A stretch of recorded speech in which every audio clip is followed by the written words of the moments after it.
కార్యక్రమానికి నాతో పాటు హాజరైన గౌరవ జిల్లా కలెక్టర్ గారు, గౌరవ జిల్లా సిపి గారు, వైద్య ఆరోగ్య శాఖ వివిధ హోదాల్లో ఉన్న అధికారులు, ఈ నియోజకవర్గ ప్రజాప్రతినిధులు, వివిధ హోదాల్లో ఉన్న నాయకులు, ముఖ్య కార్యకర్తలు, నాయకులు, ఈ కార్యక్రమానికి హాజరైన నా ఆడబిడ్డలు, మీడియా మిత్రులు అందరికీ మనస్ఫూర్తిగా శిరస్సు వంచి హృదయపూర్వక నమస్కారం, వందనాలు.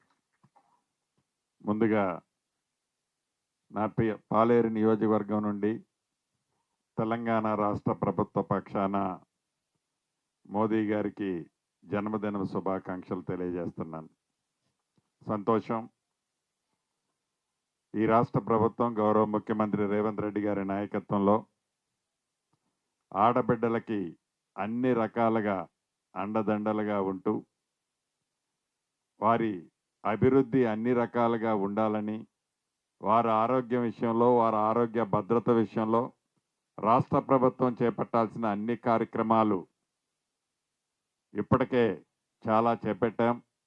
వాటితో పాటు ఈ రాబోయే 15 రోజులు కేంద్ర ప్రభుత్వం ఏదైతే ఒక కార్యక్రమాన్ని, బృహత్తరమైన కార్యక్రమాన్ని చేపట్టాలని తలంచిందో, గౌరవ ప్రధానమంత్రి గారి ఆలోచనలకు అనుగుణంగా ఈ రాష్ట్ర ప్రభుత్వం కూడా ఏదైతే ఇప్పటిదాకా ఆడబిడ్డలకి ఎక్కడ ఇబ్బంది, బాధ, కష్టమో తెలియకుండా ఉండే విధంగా ఉన్న దాంట్లో ఈ రాష్ట్ర ప్రభుత్వం ఆదుకుంటుందో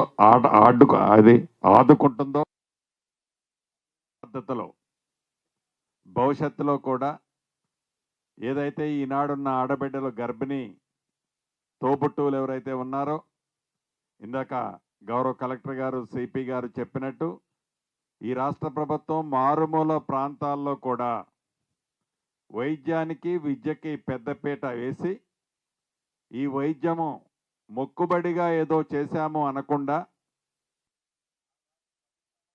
ఏదైతే 2 రంగాలను విస్మరించిందో, ఈ ప్రభుత్వం వచ్చిన తర్వాత 2 రంగాలకి నిధులు పుష్కలంగా ఇస్తూ, ఆ ఇచ్చిన నిధులు సామాన్య ప్రజలకి సద్వినియోగం అయ్యే విధంగా, సామాన్య ప్రజలకు ఉపయోగపడే విధంగా, పేదవాళ్ళకి ముఖ్యంగా చేరువుగా ఉండే విధంగా ఈ కార్యక్రమాన్ని రాష్ట్ర ప్రభుత్వం ఆల్రెడీ చేపట్టింది. ఆ దిశలోనే పయనిస్తుంది.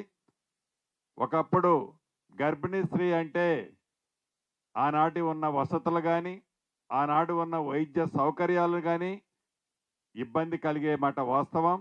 ఈనాడు ఈ ప్రభుత్వం ఏర్పడిన తర్వాత ఆడబిడ్డల అందరితో పాటు గర్భిణీ స్త్రీని ఈ రాష్ట్ర ప్రభుత్వం ఒక తోబుట్టులా, ఈ ప్రభుత్వానికి ఒక ఆడబిడ్డల వారికి ఎక్కడ నొప్పి కలగకుండా, కష్టం కలగకుండా వైద్య పరీక్షలన్నీ చేస్తూ ఈ కార్యక్రమాన్ని చేపట్టింది.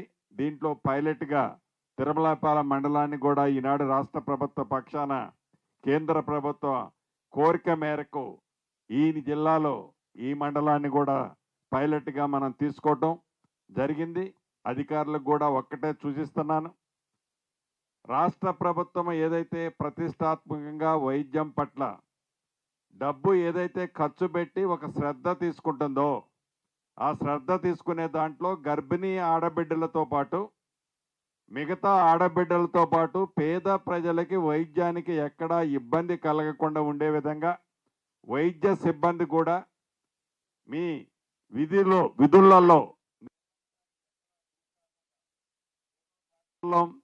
1వ తారీఖు నాడు మాకు శాలరీ వస్తుంది, వైద్యం చేసినా చేయకపోయినా వస్తుంది అనే విధంగా కాకుండా, దూర ప్రాంతాల నుంచి ఉదయం బయలుదేరి ఇక్కడికి వచ్చేసరికి 11ంటికి వచ్చి మళ్ళా 12ంటికి టైం చూసుకోవాలి, మళ్ళీ బ్యాక్ పోకుండా వచ్చిన పేషెంట్లకి అందుబాటులో ఉండే విధంగా, వచ్చిన పేషెంట్లకి మెరుగైన వైద్యం ఇచ్చే ఆలోచనతో మీ సర్వీస్ ఉండాలని కూడా మనస్ఫూర్తిగా నేను మరీ కోరుకుంటూ, కేంద్ర ప్రభుత్వం చేపట్టిన ఈ కార్యక్రమం రాష్ట్ర ప్రభుత్వం ఆల్రెడీ ఏదో 15 రోజుల కార్యక్రమంలాగా కాకుండా ఈ ప్రభుత్వం వచ్చిన లగాయితు ఆల్రెడీ టేక్ఓవర్ చేసింది.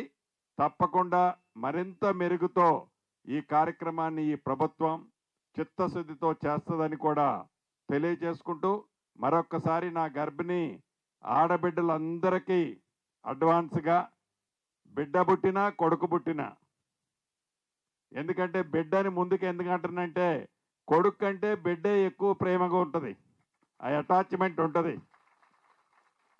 నేను ఎక్కడికైనా వెళ్ళి వాళ్ళ ఇంట్లో నీకు ఎంతమంది పిల్లలక్క అని అడుగుతా, ఏముందిలే అన్నా నాకు 2 ఆడపిల్లలు అనేది ముఖం ఎట్లా పెట్టుద్ది నా చెల్లెమ్మ. ఏందిరా నీకు వచ్చిన కష్టం ఏంటి అంటే, ఆడపిల్లలు కదన్నా అంటే, ఆడపిల్ల అంటే ఇంటికి లక్ష్మి, మహాలక్ష్మి. అంటే బిడ్డ పుట్టినా కొడుకు పుట్టినా నా ఆడబిడ్డలందరికీ బిడ్డ అదే రకంగా తల్లి సుఖ సంతోషాలతో ఆరోగ్యంగా ఉండాలని వాళ్ళందరికీ అడ్వాన్స్గా కంగ్రాచులేషన్స్ చెప్తూ, వైద్య సిబ్బందికి పదే పదే చెప్తున్నానని మీరు అనుకోవద్దు. డాక్టర్ అని కానీ వైద్య సిబ్బంది కానీ మీరంతా దేవుడితో సమానం, మీరంతా దేవుళ్ళతో సమానం. బాధ వచ్చింది అంటంతోనే వచ్చేది ఫస్ట్ గుర్తొచ్చేది డాక్టర్లు. డాక్టర్లుగా మీకు భగవంతుడు భగవత్ రూపంలో మీకు ఇచ్చిన అవకాశాన్ని తప్పకుండా గ్రామీణ ప్రాంతంలో పట్టణ ప్రాంతంలో ఉండే పేదవాళ్లతో పాటు